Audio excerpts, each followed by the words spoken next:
In this video, I'm going to show you how you can fix can't install Fox News app. If you are trying to install this app on your Android smartphone but you are unsuccessful, then follow these steps to fix it. If this helps, please like and subscribe to this channel. Now to get started, you need to go ahead and open your Google Play Store app. And before you search for your app, make sure you are logged in with your Gmail account.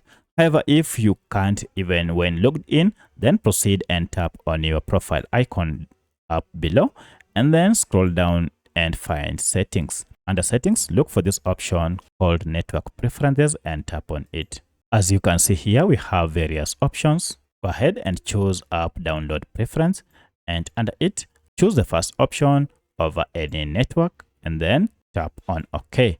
By making this selection, this will ensure that you are able to install or download this app via any network that you are connected to.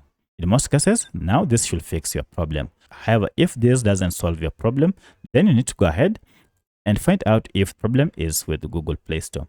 For this, you need to go ahead and long press on your Google Play Store app and look for this option called App Info, or if you can't see App Info, then you should see a settings gear or even the name of the app. Tap on it to access Google Play Store app information page.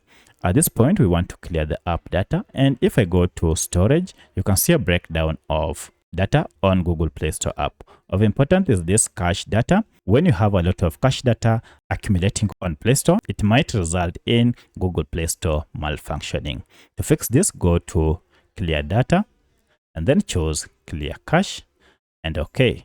At this point, restart your smartphone and then open Play Store and search for your app and everything should be okay. So I'll go ahead and tap on search here, then just search for Fox News. And now if I tap on it, I'll go ahead and tap on install. And now as you can see, I'm now able to install Fox News on my smartphone.